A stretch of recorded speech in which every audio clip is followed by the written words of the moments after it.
2009 is also the first year of global governance, with the establishment of the G20 in the middle of the financial crisis. The climate conference in Copenhagen is another step towards the global management of our planet. The Genesis Communications Radio Network proudly presents The Alex Jones Show, because there's a war on for your mind. The Bilderberg Group documents from their founding meeting in 1954, covered by the BBC a few years ago, reported they wanted to set up the European Union. They said Hitler had failed to take over militarily, that the European Union would be established, and then economically take over the planet. Now they admit the European Union, unelected, the separate group of bureaucrats that control the nations, are now telling the elected members, like Nigel Farage from the UK, part of the European Union Parliament, that he can't criticize Herman-van-Rumpoy. And he joins us now. He's being called in next Tuesday to be chastised. Recap that, Mr. Farage, and you're saying you're not going to apologize to Van Rompuy or to anyone else, and you expect to be suspended. How does that work? How long will you be out of the Parliament? Difficult to tell. The Parliament hasn't really, the European Parliament hasn't ever really had to deal with anyone like me. You've had the odd person that's made a protest because they wanted to get a particular story aired at a moment in time. But what they've never had in the European Parliament, they've not had a leader of a group in the Parliament who is utterly, implacably opposed in principle to robbing nation-states of their democracy. So, in the past, miscreants have been fined 2 or 3 days' pay, and the odd person has been suspended for 2 or 3 days. But they've never really had anybody who persistently has done this. And as I say, I was called in back in December and told that my behaviour was unacceptable. I called Rompuy and the Foreign Minister, Baroness Ashton, I called them political pygmies, which I thought was, again, a fairly gentle description, really. But I was told that, oh, no, you must never talk like that again. So I just don't know what they're going to do, but I would suspect that they'll suspend me for a week or something like that. Expanding on this, for those that don't know, listening in the U.S. and around the world, when you talk about the bureaucrats being unelected, absorbing England, even though your nation's never been able to vote on this, Lord Monckton and many others, yourself, have talked about as much as 80% of your laws are not even British laws. They're just bureaucracy handed down. Obama's now saying he doesn't care if the U.S. Senate won't ratify and won't go along with the failed treaty and won't pass this bill. He's just going to order the bureaucracy to do it. So this is rule by unelected bureaucracies. But break down the EU model for those that don't understand. Yeah, the way the EU works is there is a thing called the European Commission, and there are 27 people. Each is appointed, not elected, but appointed by their own member state, and i.e. their own country, and each of them has a job title and a brief. So you have, someone in charge of health and someone in charge of EU expansion, etc., etc. They have beneath them 30,000 bureaucrats, and the European Commission has the sole right within the European Union to propose legislation and the sole right to repeal, amend, or change legislation. So what happens is the Commission comes up with a law. It gives it to the Parliament. The Parliament messes around with it. The Parliament can delay it a little bit, and then in the end it gets rubber-stamped further down the line by more civil servants. So everything, the way in which our laws are actually drawn up in the European Commission, the whole process is done entirely in secret. The relationship, of course, because with those commissioners and big business, is distinctly unhealthy. And it is a remarkable thing to think that it is the bureaucrats that make law and the parliamentarians that just fiddle around with the implication. And that, in essence, is the model of this system. We cannot vote for commissioners. We cannot remove commissioners. It is the absolute destruction of democracy and the victory of bureaucracy. So here's a cheap analogy. Tell me if you agree. They're hanging England and the rest of the former sovereign nations at a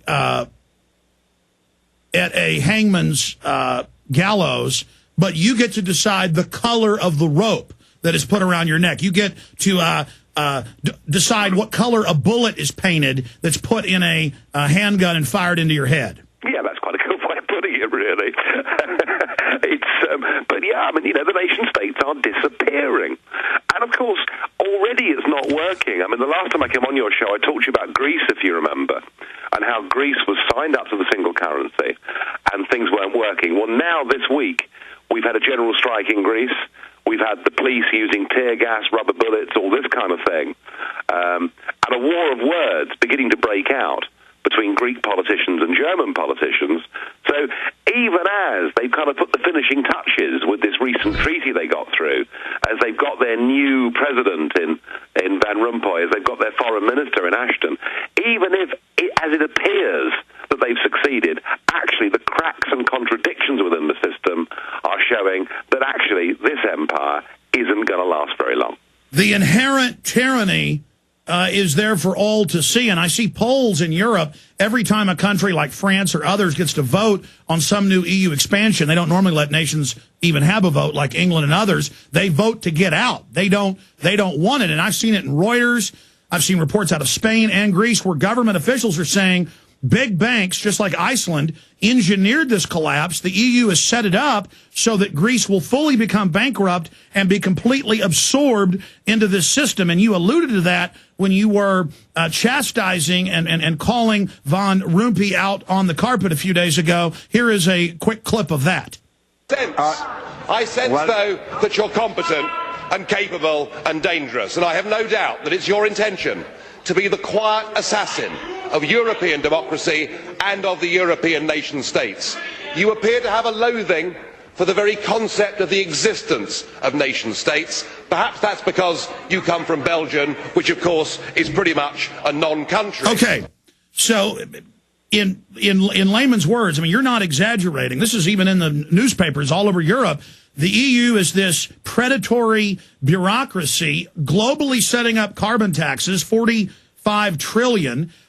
You even have fissures within the EU with some of the moral people. The 47-member health board with Wolfgang Wodarg came on the show and said they found out that the EU and the UN were literally getting money from Big Pharma to all of their heads, bribes to lie about the swine flu. So it's just all a giant global corporate system, corporations coming in, banks coming in, and using this government holding company to literally engage in piracy.